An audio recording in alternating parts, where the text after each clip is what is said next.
Ne vous conformez pas au siècle présent, mais soyez transformés par le renouvellement de l'intelligence, afin que vous discerniez quelle est la volonté de Dieu, ce qui est bon, agréable et parfait. Romains chapitre 12, verset 2. T'as l'impression de ne plus être sur la même longueur d'onde que tes proches? Ce qui te passionnait hier te laisse complètement indifférent aujourd'hui? Tu ressens un besoin grandissant, presque vital, de te retrouver seul? Peut-être même que ton corps t'envoie des signaux étranges, une fatigue que le sommeil ne semble plus réparer, ou des vagues d'émotions qui te submergent sans prévenir. Si ça te parle, sache que loin d'être le signe que quelque chose cloche chez toi, ces changements pourraient bien être la preuve que tu traverses une étape incroyablement importante, une élévation spirituelle, un réalignement divin avec la volonté de ton Créateur. Reste avec moi, parce que ce n'est pas juste une phase. C'est une mue profonde, orchestrée par le Saint-Esprit. Dans cette vidéo, on va décoder ensemble 5 signes, des plus beaux aux plus déstabilisants, qui expliquent cette transformation que tu vis. Et je te promets qu'à la fin, tu te sentiras moins seul, plus lucide, et surtout, validé dans ce chemin unique qui est le tien, un chemin vers la manifestation de ta pleine identité en Christ. Il est écrit dans l'Évangile selon Jean, chapitre 15, verset 18, « Si le monde vous hait, sachez qu'il m'a haï avant vous. » Ces paroles de Jésus résonnent aujourd'hui avec une force que beaucoup aimeraient cacher. Elles nous rappellent que le chemin de la vérité, le chemin de la fidélité à Christ, est souvent en opposition avec les valeurs du monde. Aujourd'hui, je t'invite à marcher avec moi sur ce chemin de révélation, à découvrir pourquoi ta fidélité à Christ bouleverse les certitudes et fait trembler les forteresses invisibles du conformisme qui t'ont peut-être emprisonné. Avant de rentrer dans le vif du sujet, c'est quoi, au juste, une élévation spirituelle? Oublions les concepts compliqués. Le plus simplement du monde, c'est un retour à la maison, un retour à soi, un retour à ta conception et à ta fonction originelle en Dieu.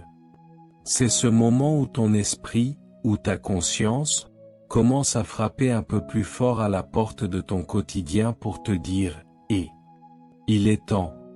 Il est temps d'arrêter de vivre la vie qu'on attend de toi, et de commencer à vivre celle qui t'appelle vraiment, celle pour laquelle tu as été créé. » C'est comme un changement de fréquence radio. Imagine que toute ta vie, tu as écouté la même station, celle du monde. La musique te convenait, les animateurs t'étaient familiers. Et puis un jour, sans savoir pourquoi, la musique se met à grésiller. Les voix t'agacent. Tu sens qu'il existe une autre mélodie, plus alignée avec qui tu es, une symphonie divine. L'élévation spirituelle, c'est commencer à tourner le bouton pour trouver cette nouvelle fréquence, la fréquence du royaume de Dieu. C'est une expansion naturelle de la conscience, une révélation de ta véritable identité. Et comme toute naissance, ça peut être à la fois merveilleux et super inconfortable. Il est temps de voir ces symptômes non comme des problèmes, mais comme les signaux que la transformation est en marche, que l'Esprit de Dieu t'élève à un niveau supérieur. Avant d'aller plus loin, prends un instant pour aimer cette vidéo et t'abonner à la chaîne Leader du Royaume. C'est un geste simple, mais il me permet de continuer à partager ces messages qui, je le crois, portent la voix de l'Éternel jusqu'aux confins du monde. Je t'encourage aussi à écrire en commentaire cette phrase, « Ma foi est plus forte que le regard des hommes ». Que chacun puisse lire ce témoignage et se sentir encouragé. Reste bien jusqu'à la fin car nous allons ensemble traverser les Écritures, découvrir cette révélation puissante et terminer par une prière qui scellera cette vérité dans ton âme. Que le Saint-Esprit ouvre ton esprit et affermisse ton cœur. Car ce que tu vas entendre aujourd'hui pourrait transformer ta manière de porter la lumière de Christ et de manifester son royaume en vous libérant des chaînes du passé. Lorsque l'on parcourt les Écritures, on découvre que la foi authentique a toujours dérangé ceux qui refusèrent la lumière et que cette élévation spirituelle est la marque des vrais disciples. Mes chers amis, le premier signe, et souvent le plus visible socialement, est un véritable bouleversement dans votre paysage relationnel. D'un coup, vous pouvez vous sentir comme un étranger au milieu de gens que vous connaissez depuis toujours, même parmi vos proches. C'est le Saint-Esprit qui opère une ségrégation divine pour vous élever. Ça vous dit quelque chose? Cette soirée, entourée d'amis, où tout le monde rit des mêmes blagues, parle de la dernière série à la mode, et toi, tu te sens vide, déconnecté. Les conversations qui te semblaient normales avant te paraissent d'une superficialité insupportable. Le small talk devient un effort surhumain. Tu souris, tu hoches la tête, mais à l'intérieur, ça crie. Tu as l'impression de jouer un rôle dans une pièce dont tu as oublié le texte, ou dont tu ne veux plus jouer le rôle. Ce n'est pas de l'arrogance, ce n'est pas que tu te sens meilleur que les autres. Non. C'est une question de résonance spirituelle. Ton esprit, ton âme, ton énergie est en train de s'élever, et elle ne matche tout simplement plus avec la basse fréquence de ces interactions. C'est comme brancher un appareil 220V sur une prise 110V. Ça ne marche plus, car la puissance de Dieu en toi est en train d'augmenter.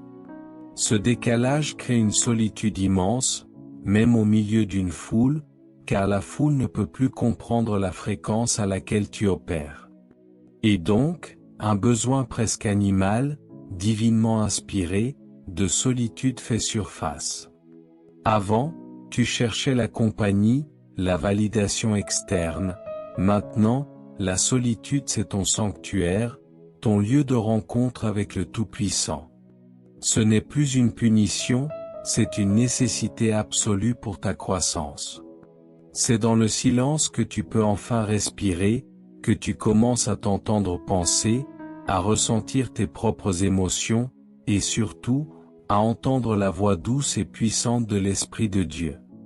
C'est ton espace de rechargement, de réalignement avec ta source divine. Le plus dur, c'est le deuil relationnel qui peut s'ensuivre. C'est inévitable, certaines amitiés, même des liens familiaux, peuvent se distendre. Et ça fait mal. On se sent coupable, est-ce que je deviens un mauvais ami? Et de l'autre côté, c'est l'incompréhension, t'as changé, t'es plus drôle, t'es trop spirituel, Mais n'oublie jamais que le fruit que Dieu a mis en toi ne peut se développer qu'avec les bonnes personnes. La chose la plus importante à comprendre ici, ce n'est la faute de personne. Tu ne rejettes pas des gens en tant que tels, tu t'éloignes d'une vibration, d'une fréquence spirituelle qui n'est plus la tienne. Accepter ça, c'est se libérer d'un poids énorme de culpabilité et de fausses responsabilités. Certaines personnes nous accompagnent sur un bout du chemin, mais pas tout le long de la destinée que Dieu a tracée. Et c'est parfaitement ok. Mais derrière ce vide apparent, il y a une beauté incroyable. Tu fais de la place pour de nouvelles connexions, des gens avec qui le courant passe instantanément, car vous êtes connectés par l'esprit. Ce qu'on appelle parfois une famille d'âme, une famille spirituelle. Des relations basées sur l'authenticité, sur la vérité de Christ, où tu n'as pas besoin de jouer un rôle, de porter un masque. Tu peux être pleinement toi-même, un enfant de Dieu en pleine ascension. Alors si ça te parle, un conseil biblique, ne lutte pas contre cette transformation divine. N'essaie pas de te forcer à rester dans des relations qui te drainent ou te tirent vers le bas. Honore ton besoin de retrait. Ce n'est pas de l'isolement destructeur, c'est du ressourcement divin. Apprends à dire non avec douceur et ferme conviction, et utilise ce temps seul pour te redécouvrir en Christ, pour plonger dans sa parole, pour méditer sur sa grandeur. Qui es-tu, vraiment, quand personne ne regarde?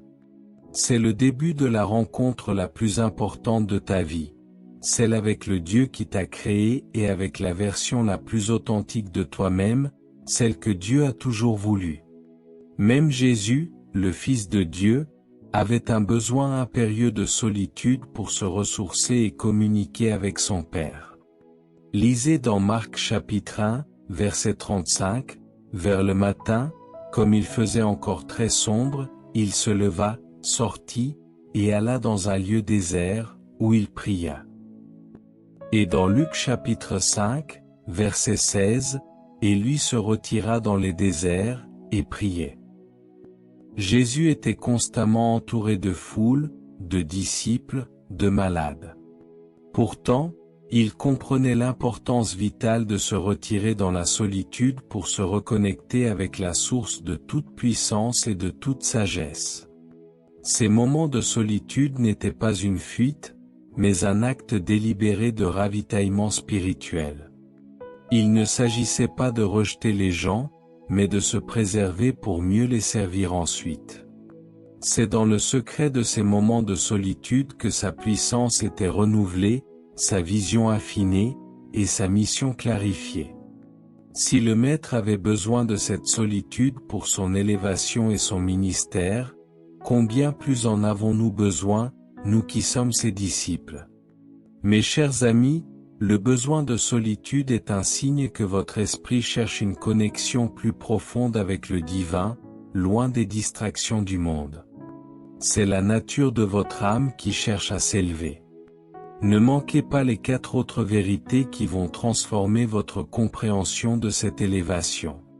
Restez avec moi, et n'oubliez pas, abonnez-vous à cette chaîne, activez la cloche de notification pour ne rien manquer de ces vérités qui vous éclairent, et partagez ce message avec tous ceux qui cherchent la libération et la croissance spirituelle. Mes chers amis, le deuxième signe d'une élévation spirituelle est l'un des plus déstabilisants et des plus puissants, une sensibilité qui explose, et avec elle, une soif quasi obsessionnelle d'authenticité. C'est le Saint-Esprit qui aiguise vos sens spirituels et vous pousse vers la vérité absolue de Christ. Tu ne supportes plus les centres commerciaux, le bruit incessant des restaurants, le son discordant du journal télévisé rempli de mauvaises nouvelles? Ce qui était un simple désagrément avant devient maintenant une véritable agression pour ton âme. C'est comme si tes sens spirituels étaient passés en haute définition, avec le volume à fond. Les lumières vives, les bruits forts, les odeurs chimiques, les vibrations discordantes, ton système nerveux, ton esprit est en pleine mise à jour divine, il devient un instrument de perception beaucoup plus fin, plus sensible à l'Esprit de Dieu et aux réalités invisibles. Cette sensibilité est aussi profondément émotionnelle et spirituelle. Tu deviens une véritable éponge pour les émotions des autres et pour l'atmosphère spirituelle des lieux. Tu entres dans une pièce et tu sens l'ambiance, la présence ou l'absence de l'Esprit de Dieu. Tu parles à quelqu'un et tu ressens sa tristesse derrière son sourire, sa confusion derrière ses paroles. C'est un don divin, une capacité de discernement accrue, mais cela peut aussi être épuisant si tu absorbes tout sans filtre et sans protection spirituelle. Le 1 Corinthiens chapitre 2, verset 14 nous dit, « Mais l'homme naturel n'accepte pas les choses de l'Esprit de Dieu, car elles sont une folie pour lui, et il ne peut les connaître, parce que c'est spirituellement qu'on en juge. » Votre hypersensibilité est le signe que vous opérez désormais sur un plan spirituel. La conséquence directe et inévitable de cette hypersensibilité est le rejet viscéral de tout ce qui est faux, inauthentique, ou dénué de vérité. L'hypocrisie, les sourires de façade, les obligations sociales basées sur le paraître, le double langage, tout cela te devient physiquement et spirituellement intolérable. Ton détecteur de mensonges interne, activé par le Saint-Esprit, est devenu ultra performant. Continuer à faire semblant, à jouer un rôle, à te compromettre, te draine toute ton énergie divine. C'est là que peut survenir ce que certains appellent la nuit noire de l'âme. Attention, même si certains symptômes peuvent ressembler à une dépression clinique, ce n'est pas forcément la même chose. C'est plutôt un effondrement de l'ego, de la fausse personnalité que tu avais construite, de toutes les couches de conditionnement et de compromis. C'est une période de vide apparent, de perte de repères, qui peut être terrifiante car elle déconstruit tout ce que tu croyais être. C'est la chenille qui se dissout dans le cocon pour devenir un papillon majestueux. C'est le processus de démolition nécessaire avant la reconstruction divine, avant la manifestation de ta vraie identité en Christ. Bien sûr, si tu ressens une détresse profonde ou des symptômes qui t'inquiètent, il est toujours sage de consulter un professionnel de santé pour écarter toute cause médicale ou psychologique. Mais ne rejette pas la dimension spirituelle de cette expérience. Ce que tu dois comprendre, c'est que tu n'es pas en train de devenir faible ou fou. Ta sensibilité est ta nouvelle force, un don de discernement divin. C'est la preuve que tu t'alignes avec ta vérité profonde, avec la parole de Dieu, et que tu te sépares de ce qui ne te sert plus. Éphésiens chapitre 5, verset 8 nous exhorte. Car autrefois vous étiez ténèbres, et maintenant vous êtes lumière dans le Seigneur. Marchez comme des enfants de lumière. Cette marche en tant qu'enfant de lumière te rendra plus sensible à la ténèbre, et plus désireux de l'éviter. La beauté, une fois la tempête passée et l'ego démantelé, c'est une vie d'une richesse incroyable. Tu commences à trouver de la joie dans les choses simples et véritables. Un rayon de soleil, une conversation sincère et profonde, la présence de Dieu dans la nature, la louange, la lecture de sa parole. Tu construis une vie où ton monde intérieur, ton esprit, et le monde extérieur sont enfin en harmonie, alignés avec la volonté de Dieu. Pour naviguer cette phase, apprends à protéger ton énergie spirituelle et émotionnelle. Les techniques d'ancrage, bibliquement parlant, consistent à te connecter profondément à la terre créée par Dieu et à te rappeler ta position en Christ. Marche pieds nus dans l'herbe, passe du temps dans la nature, prends des bains de sel, qui ont aussi des propriétés purificatrices. Apprends à poser des limites claires. Sois sélectif sur ce que tu laisses entrer dans ton espace mental et spirituel. Les informations que tu consommes, la musique que tu écoutes, les personnes avec qui tu passes ton temps. Ce n'est pas de l'égoïsme, c'est de l'autopréservation sainte, c'est protéger le temple du Saint-Esprit qui est en toi. Mes chers amis, votre hypersensibilité est un don du ciel pour vous guider. Ne la rejetez pas, mais apprenez à la gérer avec sagesse divine.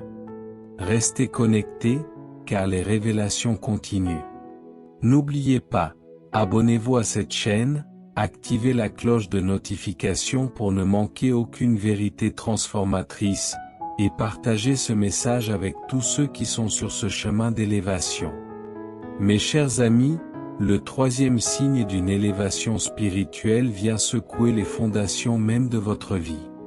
C'est la grande remise en question existentielle.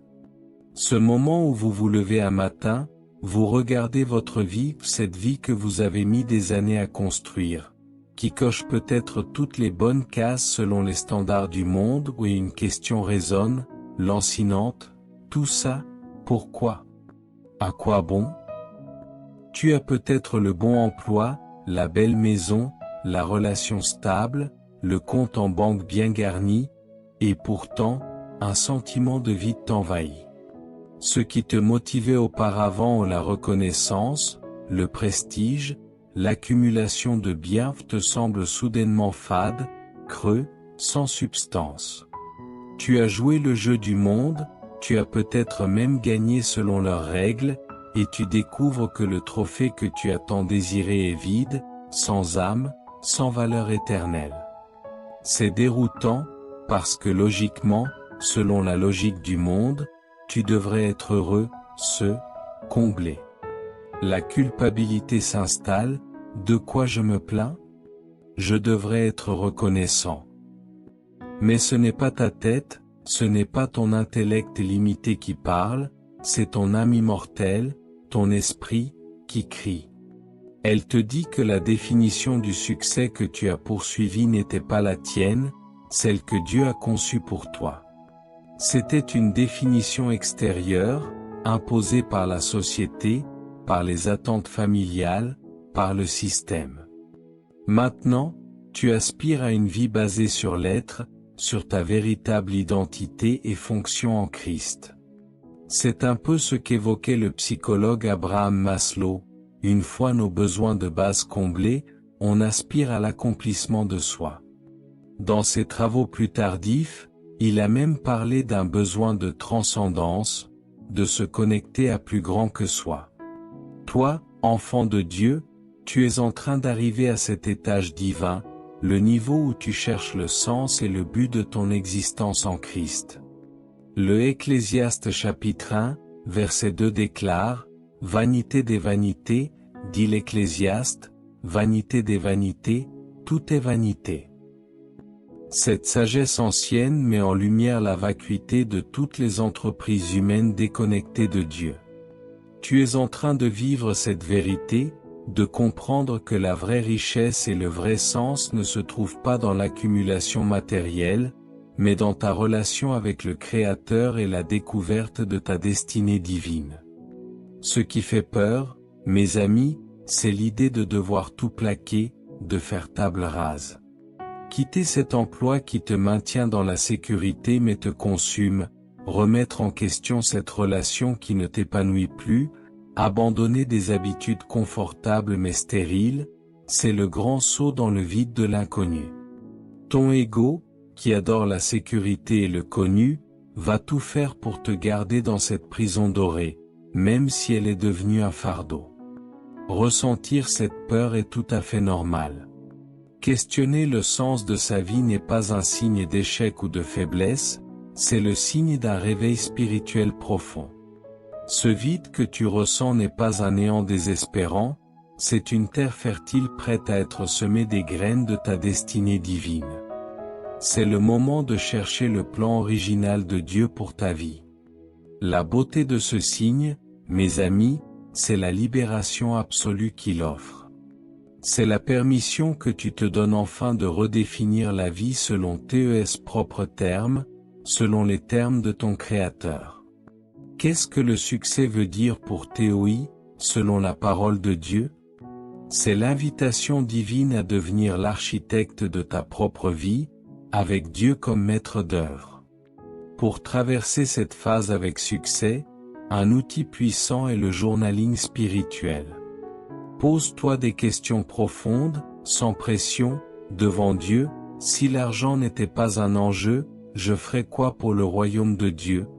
Qu'est-ce qui me faisait vibrer, enfant, avant que le monde ne m'impose ses règles? Quand est-ce que je me sens vraiment vivant, vraiment en connexion avec le Saint-Esprit? Ne te mets pas la pression de tout changer d'un coup. Suis les petites étincelles de curiosité, les murmures du Saint-Esprit. Elles éclaireront le chemin vers une vie qui a du sens pour toi, une vie alignée sur la volonté divine, une vie de plénitude et de vocation. Le roi Salomon, l'homme le plus sage et le plus riche de son temps, a mené une quête existentielle profonde. Il a exploré toutes les avenues de la vie humaine pour trouver le sens et le bonheur, la sagesse, la richesse, le plaisir, les grandes œuvres. Pourtant, après avoir tout expérimenté, il est arrivé à une conclusion frappante dans l'Ecclésiaste chapitre 1, versets 1 à 11, et particulièrement dans le verset 2 que j'ai cité, « Vanité des vanités, dit l'Ecclésiaste, vanité des vanités, tout est vanité. » Salomon a découvert que toute entreprise humaine, même la plus glorieuse, est vide et futile si elle n'est pas ancrée en Dieu. Sa remise en question était profonde et radicale. Il a tout eu, mais a réalisé que sans le Seigneur, tout était poursuite du vent. Cette prise de conscience était une élévation spirituelle pour lui, le menant à la conclusion finale dans l'Ecclésiaste chapitre 12, verset 13, écoutons la fin du discours. Crains Dieu et observe ses commandements. C'est là tout le devoir de l'homme. Votre propre remise en question est une opportunité de réorienter votre vie vers ce qui a une valeur éternelle, de passer de la vanité à la vraie vie en Christ. Mes chers amis, ne fuyez pas ces questions profondes. Elles sont le chemin vers votre véritable destinée. N'oubliez pas les prochaines astuces, elles sont complémentaires. Restez connectés, et n'oubliez pas, abonnez-vous à cette chaîne, activez la cloche de notification pour être au courant de chaque nouvelle révélation, et partagez ce message avec tous ceux qui cherchent leur sens et leur destinée. Mes chers amis, alors que vous naviguez ces eaux nouvelles de l'élévation spirituelle, l'univers, orchestré par la souveraineté de notre Dieu, commence à vous faire des clins d'œil divins. C'est le 4e signe puissant, l'apparition de synchronicité et le réveil manifeste de votre intuition. C'est le Saint-Esprit qui vous parle d'une manière nouvelle, plus subtile, mais puissante. Les hasards deviennent un peu trop parfaits pour être de simples coïncidences, n'est-ce pas? Tu penses à une vieille chanson biblique, elle passe à la radio chrétienne. Tu te poses une question profonde sur ta destinée, et tu tombes sur un verset biblique ou un enseignement qui y répond précisément. Tu penses à un ami en Christ, et il t'appelle juste après. Tu vois des suites de chiffres significatifs comme 11h11, qui peut symboliser un alignement divin ou un réveil spirituel, ou 22h22, qui peut signifier la manifestation de miracles ou un doublement de bénédictions, partout où tu regardes. Au début, on se dit tiens, c'est marrant, une simple coïncidence. Mais quand ça s'accumule, on ne peut plus l'ignorer. C'est ce que le psychiatre Carl Jung nommait la synchronicité, un pont plein de sens entre une pensée intérieure et un événement extérieur, sans lien de cause à effet logique. Pour nous, enfants de Dieu, c'est bien plus que ça. C'est le langage de Dieu lui-même, une manifestation de sa providence et de son attention personnelle à votre vie. Ce que la science pourrait nommer biais de confirmation ou simple coïncidence, nous, sur un chemin spirituel, le voyons comme le langage de la vie elle-même, orchestré par le divin. C'est un dialogue sacré qui s'installe entre vous et votre Créateur. Ce sont des balises divines qui te disent oui, continue sur ce chemin, fais attention à cela, ou juste tu n'es pas seul, je suis avec toi. Le psaume chapitre 32, verset 8 nous dit, « Je t'instruirai et te montrerai la voie que tu dois suivre. Je te conseillerai, j'aurai le regard sur toi. » C'est la promesse de Dieu s'accomplissant par ces signes. En même temps, un guide intérieur se fait entendre de plus en plus fort. Ton intuition, la petite voix du Saint-Esprit. Cette petite voix, ce pressentiment, ce sentiment profond qui te pousse ou te retient. Avant, c'était un murmure que tu balayais d'un revers de la main, le mettant de côté pour la logique humaine. Maintenant, ça devient une voix claire, une conviction profonde. Tu sais des choses, sans savoir comment ni pourquoi. Tu sais qu'il faut accepter ce ministère, ou ne pas faire confiance à cette personne, ou prendre cette décision majeure. C'est une révélation progressive. La difficulté, c'est d'apprendre à faire confiance à cette voix intérieure divine, dans une société qui valorise la logique, la raison et les faits concrets avant tout.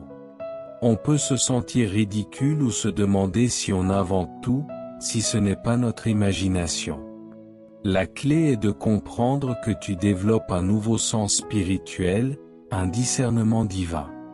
C'est une compétence, un don de l'esprit qui grandit avec la pratique et l'obéissance.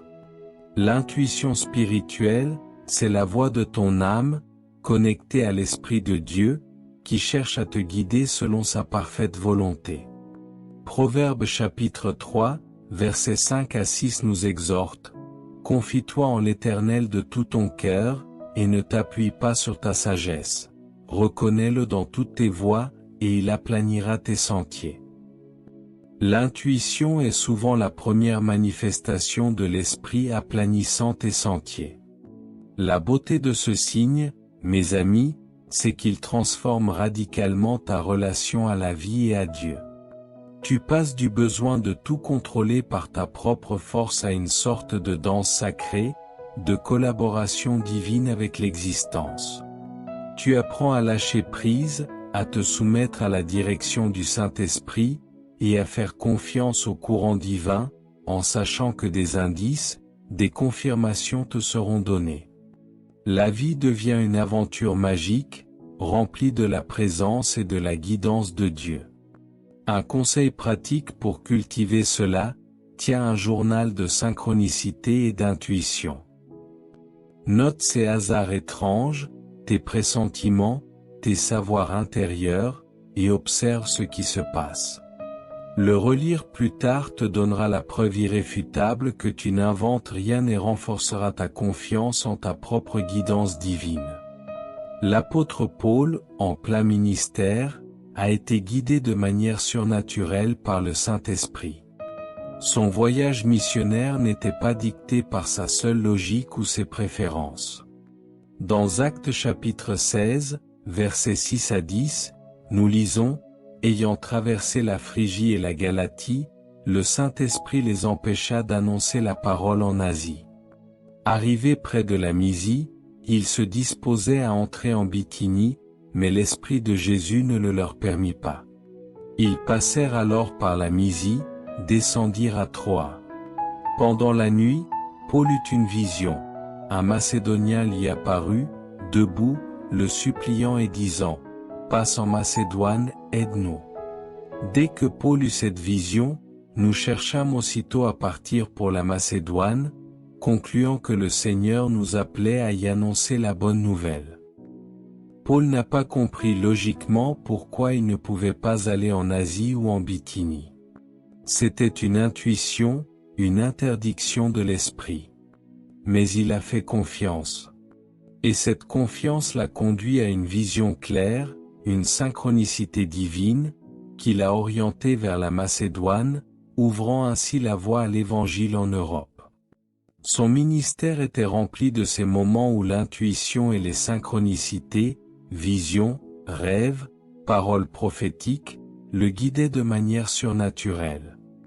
Mes chers amis, développez ce nouveau sens, cette écoute intérieure. Elle est la boussole de Dieu pour votre élévation. Il nous reste une dernière astuce essentielle pour votre élévation spirituelle. Restez connectés, et n'oubliez pas, abonnez-vous à cette chaîne, activez la cloche de notification pour ne manquer aucune vérité transformatrice, et partagez ce message avec tous ceux qui cherchent la guidance divine. Mes chers amis, nous arrivons au 5e et dernier signe, une conséquence profonde de tous les autres, la culminante de votre élévation spirituelle. C'est la prise de conscience aiguisée de vos propres schémas de pensée, des mécanismes de votre ego, et en parallèle, l'expérience de moments de connexion profonde et spirituelle avec le tout, avec le Créateur de l'univers. C'est l'essence même de l'illumination. La plupart du temps, dans notre état naturel, nous sommes littéralement collés à nos pensées, identifiés à elles. On est notre colère, on est notre anxiété, on est nos peurs.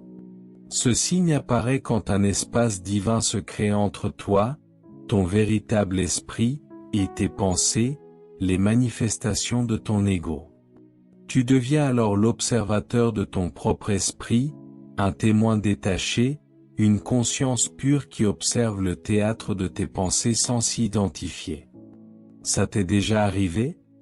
D'être en colère, submergé par la frustration, et soudain, une petite partie de toi, une étincelle de conscience, observe et se dit, « Tiens, je suis en train de ressentir de la colère. » Intéressant. Quelles sont les racines de cette colère? À cet instant précis, tu n'es plus la colère. Tu es la conscience qui observe la colère. C'est un changement de perspective énorme, une libération. Tu te décolles de tes émotions et pensées, pour les observer comme un scientifique observerait un phénomène. Cette distance te permet de voir clairement les mécanismes de ton ego. Ce besoin incessant de validation externe, cette peur irrationnelle du rejet, cette tendance subtile à l'autosabotage, ces jugements incessants. Tu les vois se jouer en direct, non pas comme ta réalité intrinsèque, mais comme des programmes anciens qui tournent en toi. Le Romains chapitre 7, verset 19 décrit une lutte similaire, « Car je ne fais pas le bien que je veux, et je fais le mal que je ne veux pas. » Cette observation est le début de la liberté. Le côté difficile, c'est que ça t'oblige à faire face à ton ombre, les parties de toi que tu préfères ignorer, tes faiblesses, tes imperfections. Ça demande beaucoup d'humilité, beaucoup de courage et une dépendance totale au Saint-Esprit. L'ego n'aime pas être démasqué et peut se débattre violemment pour maintenir son emprise. Il peut te ramener à d'anciennes habitudes, de vieux schémas, juste pour éviter d'être exposé. La validation ici est cruciale, mes amis, tu n'es pas tes schémas limitatifs. Tu n'es pas tes peurs. Tu n'es pas tes faiblesses. Le fait que tu puisses les voir, les observer, les discerner prouve que tu es plus grand qu'eux, que tu es une conscience supérieure, un esprit divin. Sois incroyablement doux avec toi-même pendant ce processus. Ne te juge pas. Remercie même ces mécanismes de l'ego, ils t'ont aidé à survivre dans un monde imparfait. Maintenant, tu apprends simplement à reprendre le volant de ta vie, à laisser l'Esprit de Dieu diriger, plutôt que ton ego. Et la beauté de ce signe, elle est immense, transcendantale. Car en te désidentifiant de ta petite histoire personnelle, de tes limitations auto-imposées, tu commences à faire l'expérience de la connexion au tout, à la source, à Dieu lui-même. Ce sont ces moments de grâce, ces aperçus du royaume, que tu peux expérimenter en pleine nature, dans une profonde méditation de la parole, dans la louange, dans la prière où le sentiment de séparation disparaît. La frontière entre toi et le monde, entre toi et Dieu s'estompe. Tu ressens une paix profonde et inaltérable, un amour inconditionnel qui te submerge, une sagesse qui te traverse. Tu sens que tu fais partie de tout, que tu es connecté à la trame de l'existence divine. Ce sont des aperçus de la réalité ultime qui te donnent la force, la vision et la persévérance de continuer ce chemin d'élévation. Actes chapitre 17, verset 28 déclare, « Car en lui nous vivons, nous nous mouvons, et nous avons l'être. » C'est la pleine conscience de cette vérité. Pour cultiver cela, la méditation de pleine conscience spirituelle, la méditation des Écritures, la contemplation, la prière contemplative, est un outil fantastique. Juste s'asseoir 5 minutes par jour et observer ses pensées sans s'y accrocher, les ramener à la parole de Dieu. C'est l'entraînement parfait pour muscler cet observateur divin en toi. Quand un vieux schéma négatif se déclenche, essaie de ne pas réagir directement. Prends 3 respirations profondes, invoque le nom de Jésus. Dans cet espace sacré entre le stimulus et la réaction, il y a ta liberté de choisir une nouvelle réponse, une réponse alignée sur la volonté de Dieu, une réponse qui manifeste ta divinité. Le concept biblique de la nouvelle création en Christ est l'ultime expression de cette prise de conscience de l'ego et de la connexion au tout. 2 Corinthiens chapitre 5, verset 17 déclare, « Si quelqu'un est en Christ, il est une nouvelle créature. Les choses anciennes sont passées, voici, toutes choses sont devenues nouvelles. » Ce verset parle de la transformation radicale de notre identité. La vieille identité, l'ego qui était attaché à nos péchés, à nos schémas limitatifs, est passé. Nous sommes une nouvelle création, connectée à l'Esprit de Christ. Galates chapitre 2, verset 20 va plus loin, « J'ai été crucifié avec Christ, et si je vis, ce n'est plus moi qui vis, c'est Christ qui vit en moi, si je vis maintenant dans la chair, je vis dans la foi au Fils de Dieu, qui m'a aimé et qui s'est livré lui-même pour moi. » Ces versets parlent précisément de la désidentification de l'ego, ce n'est plus moi qui vis, et de la connexion au tout, à la vie de Christ en nous, c'est Christ qui vit en moi. C'est le niveau le plus élevé de l'élévation spirituelle, où notre esprit humain s'aligne et se fond avec l'esprit de Christ. C'est la source de la vraie paix, de la joie ineffable et de la puissance divine. Mes chers amis, vous êtes plus que vos pensées et vos émotions.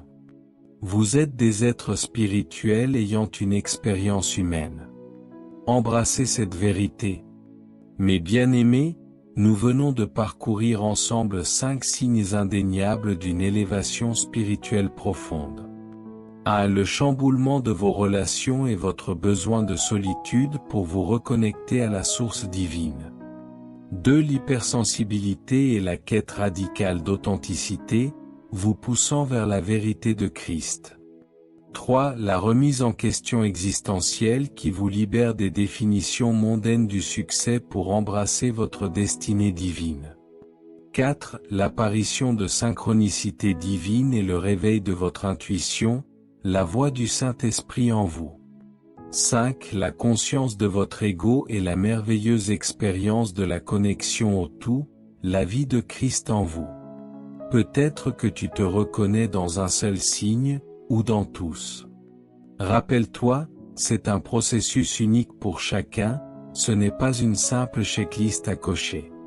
Parfois, on a l'impression d'avancer à pas de géant, et d'autres fois, de reculer. C'est normal, c'est le mouvement de la vie, le chemin de la croissance spirituelle. S'il y a une chose à retenir, c'est celle-ci, n'aie pas peur. Si tu te sens en décalage, seul, confus, déstabilisé, sache que tu n'es pas en train de t'effondrer. Au contraire, tu es en train d'éclore, de te déployer pour devenir la personne que Dieu t'a destinée à être. C'est le chemin du retour à la maison, à qui tu es vraiment, à ta pleine identité en Christ. Fais-toi confiance, et surtout, fais confiance au Saint-Esprit qui œuvre en toi. Pour t'aider à naviguer ce chemin glorieux, souviens-toi de 2 choses vitales. Sois infiniment patient et bienveillant avec toi-même. Et apprends à écouter, écoute ton corps, le temple du Saint-Esprit, écoute ton intuition, la voix de l'Esprit, écoute le silence, où Dieu parle le plus clairement. Ta meilleure boussole est à l'intérieur de toi, ancrée dans la parole de Dieu et guidée par le Saint-Esprit.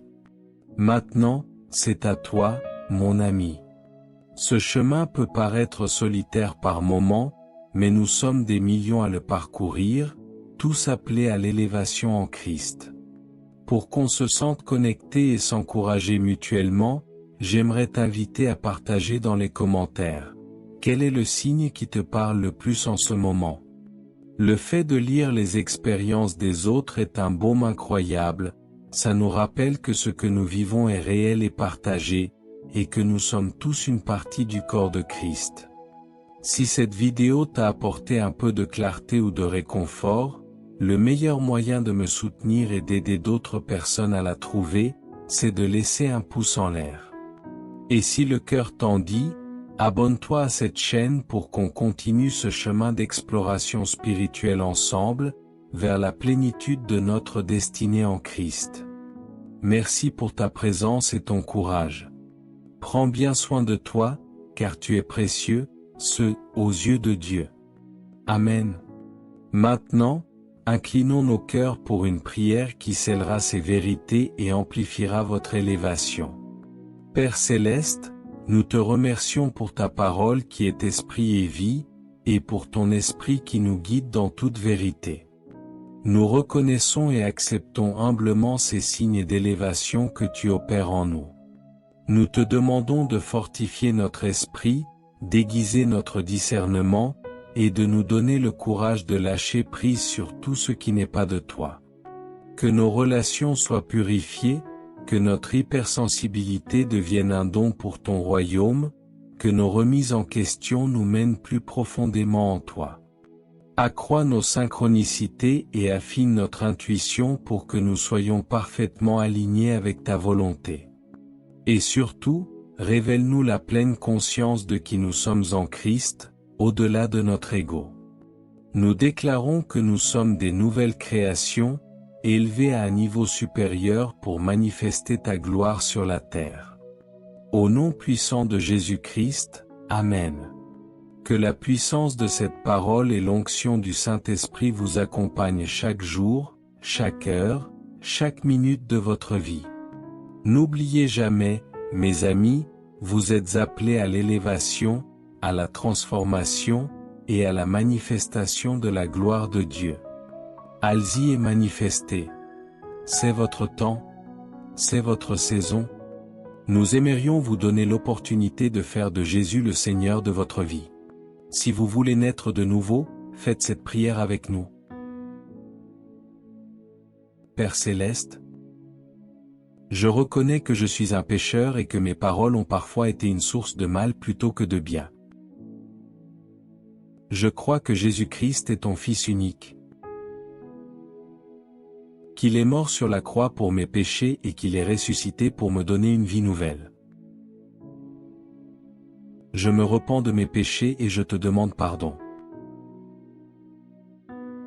J'ouvre la porte de mon cœur et je t'invite, Jésus, à être mon Seigneur et mon Sauveur personnel. Je te donne ma vie, mes pensées et mes paroles. Afin que mes paroles soient des paroles de vie, d'amour, de foi et de sagesse, qui honorent ton nom et bâtissent ton royaume. Au nom de Jésus, Amen.